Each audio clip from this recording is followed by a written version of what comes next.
大家好，欢迎来到 Kenny 与丽的漫游世界。今天要给大家介绍位于纽约州罗彻斯特的乔治伊士曼博物馆。大家可能对乔治伊士曼不是很熟悉，可是提起柯达这个曾经充斥台湾大街小巷的招牌，应该不是很陌生。而乔治伊士曼就是柯达公司的创办人。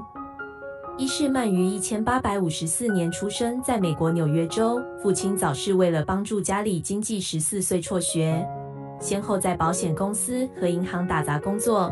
伊士曼年轻时迷上了摄影，当时的照相机巨大笨重，湿版摄影法操作麻烦，技术难度也高。学会了摄影的伊士曼决定要简化这个程序。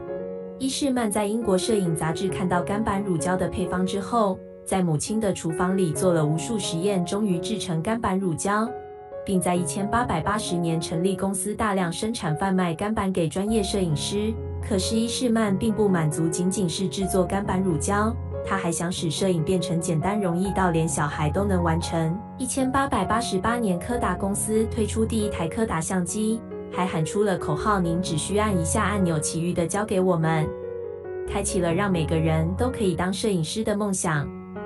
乔治伊士曼博物馆是世界上最早的摄影博物馆，也是世界上最先进的电影档案馆之一。博物馆分为2部分，博物馆本身和乔治伊士曼故居。伊士曼故居是1905完工，伊士曼居住在此直到1932年去世。他将他的大部分资产遗赠给了罗切斯特大学，包括他的豪宅。为了纪念乔治伊士曼，1949年这里成立了博物馆，开始收集和展览摄影和电影相关物品，同时研究保存照片和影片的技术。博物馆的展览区不大，每隔几个月会有不同的展览主题。今年是阿波罗11号登月50周年。馆内展览有关太空探索和月亮摄影的主题。馆内也收集了3000多瓶好莱坞影片用的颜料，这面墙展示了其中的1788瓶。一整面墙满满的颜料瓶，非常壮观。除了博物馆，伊士曼的故居也是非常值得一游。工作人员以旧照片为依据，经过2年多的修复工作，伊士曼故居的1楼有 85% 已经恢复原来的装潢和家具，非常难得。气派的大厅，宴会时伊士曼会在这里迎接贵宾。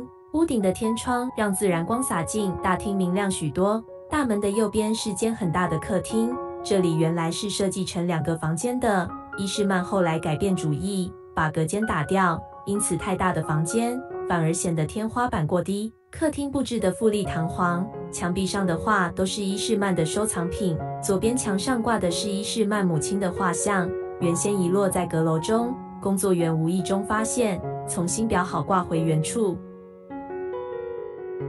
大门的左边是书房，四壁排满了书。伊士曼没有受过很多正式教育，年轻时自学会计，进入银行工作，赚更高的薪资贴补家用，之后又自己研究生产摄影干片、小型相机、软片，这些书应该出了不少功劳吧。书房旁边的大房间因为摆了张台球，称为台球房，是伊士曼的 Man Cave。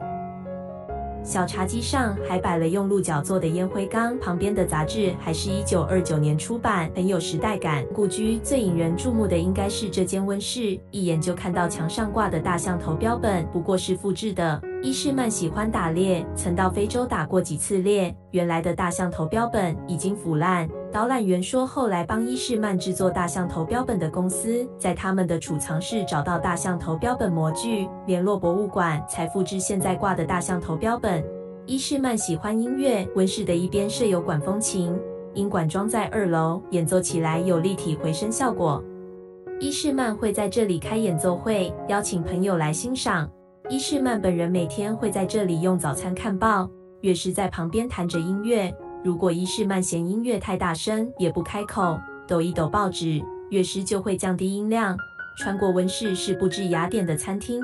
伊士曼本人喜欢烤派，只是他的厨师嫌他烤的派太干不好吃，不准伊士曼进厨房。伊士曼一气之下开除他的厨师，不过没多久又后悔了，因为他找不到手艺更好的厨师，只好把他的厨师请回来，自己在3楼的实验室弄个小厨房。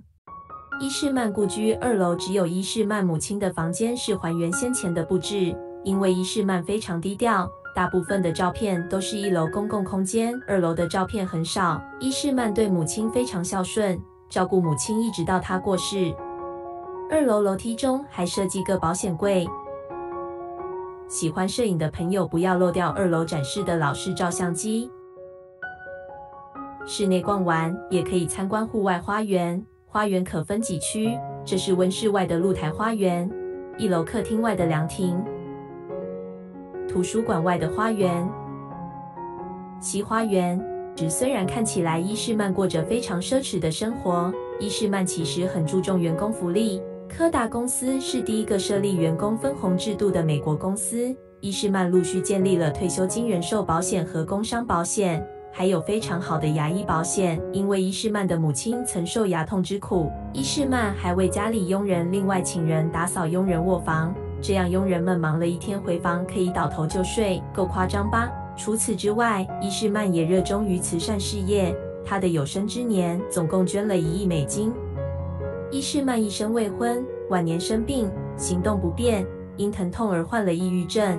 1932年，伊斯曼签了最后一次捐款之后，举枪自尽，留下一句：“我的朋友们，我已完成我的任务，还等什么？”结束了传奇的一生。博物馆门票有包括了3个导览团，每团约1小时左右，再加上逛逛展览区和故居2楼，可停留3-4小时。